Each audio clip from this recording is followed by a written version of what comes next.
Hello, sixth grade. I am Mrs. Easterling. You are in art class, and today this is an instructional video about how to make a line landscape. That is our project for this week. So we are going to be making something similar to this. This is my line landscape. So you can see that I've used all different kinds of lines, like curlicue lines and straight lines, dash lines. I've used thick lines, I've used thin lines, and I've also thought a lot about a foreground, a middle ground, and a background. So when we are making a landscape in art, which a landscape is just a picture of a place, like a forest, a farm, or a cityscape.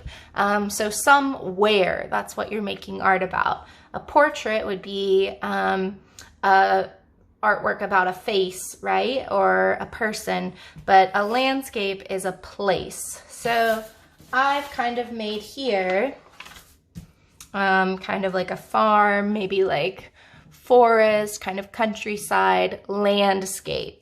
And when we make a landscape and in other compositions in art, it's really important that we think about the foreground, the middle ground, and the background. That's kind of how we break up the space on our paper. So a foreground are the things that are happening in the front. You can think of foreground, front, things that are happening in the front of your piece. So here I've done kind of like some rocks and some tall grass. That's my foreground. Then the middle ground is exactly what you would think it is. It's the middle of your piece. So here I've done some hills and a tree to kind of create a lot of things going on in the middle ground.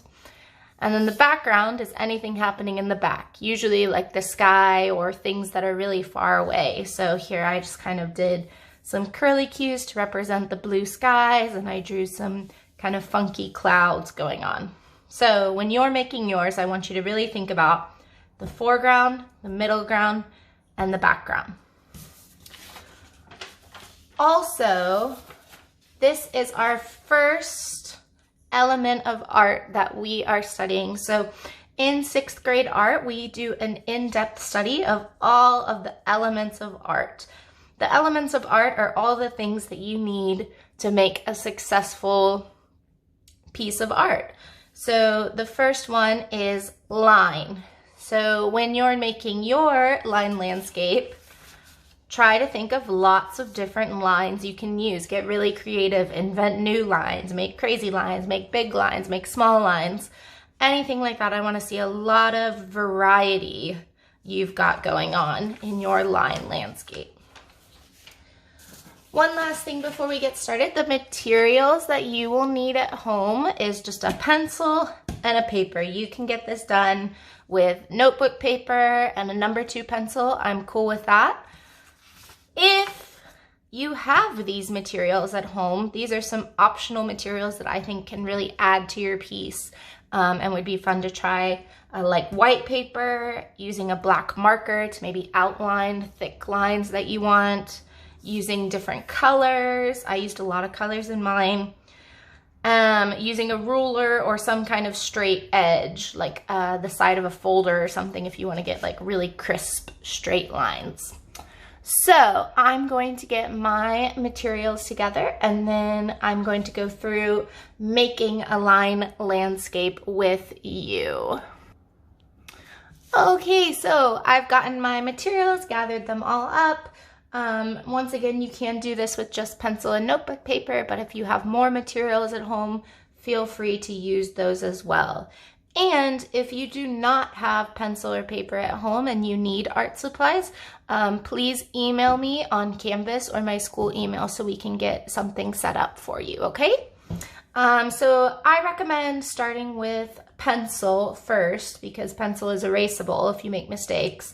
But I'm feeling brave today, so I am not going to use pencils, and hopefully it goes all right.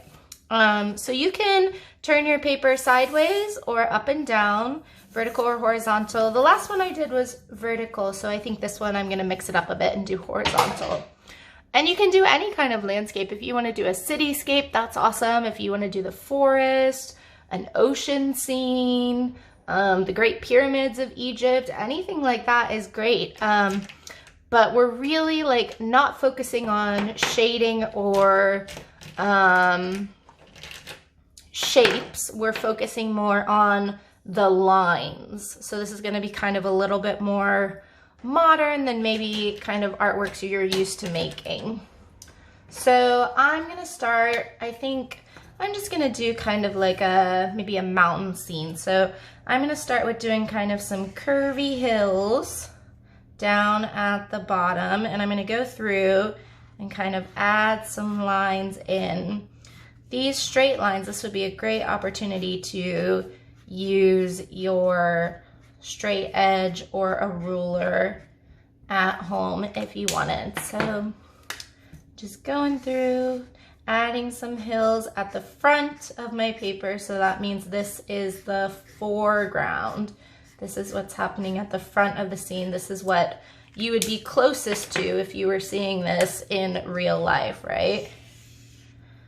I think I'm gonna mix this one up and do some diagonal lines, things like that. So I'm gonna keep working on my foreground and come back in just a second to show you guys. Okay guys, so I have finished up my foreground, kind of like the hilly things I wanted going on in the front of my picture. And I used a few different kinds of lines. I used straight lines, diagonal lines, some dashes, some dots, just trying to get in a lot of like interesting patterns to make my picture give it a lot of depth and variety. So I'm moving on to the middle ground, and for the middle ground, I think I'm gonna use a different color set. I think I'm gonna use 2 different pinks, and I am going to make mountains. So I'm going through with just kind of like some zigzaggy shapes. I'm gonna pull that one all the way down and do kind of some other pink ones over here. Just 2, and then back to the red. So once again, I've kind of like drawn the shape first, and now I'm gonna go in and make some interesting different kinds of lines. So I did a lot of straight ones over here, so I think I'm gonna do some more curly ones for my mountains, some kind of curved lines. So just a second and I will show you that.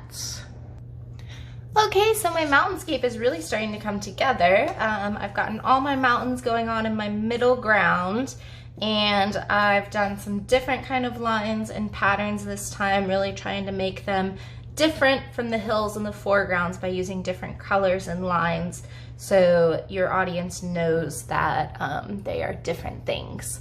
So now I'm on to the background, on to the sky, and I think I'm gonna switch it up again, and I'm gonna use some yellows and oranges for the sky, and I might even go back into the red, I think, or maybe gray. So I'm gonna make kind of like a rising sun over here in the corner. So I'm gonna have him kind of like peeking out over from the mountains, and I'm gonna give him some lines inside and kind of some squiggles coming out from him, his sun rays going on. So we've got that going on, and then I think I'm just gonna add some like swirls and clouds, kind of getting like a sunrise going on. So just a second and I will show you that.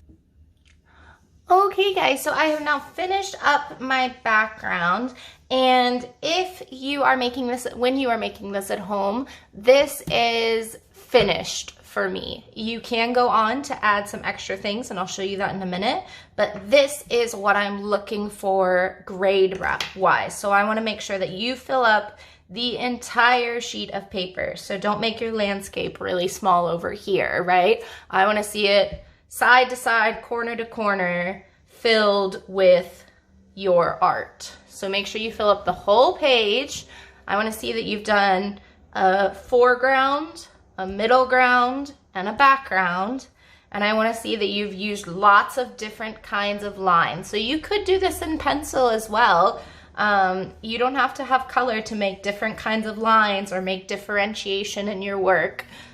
So make sure you're using at least 4 to 5 different kinds of lines. So I've got thick lines, I've got dots, I've got dashes, I've got straight lines, I've got diagonal lines, I've got curved lines, I've got swirly lines, I've got kind of hashtags going on over here, zigzags, scribbles, all different kinds of lines I want to see in your work.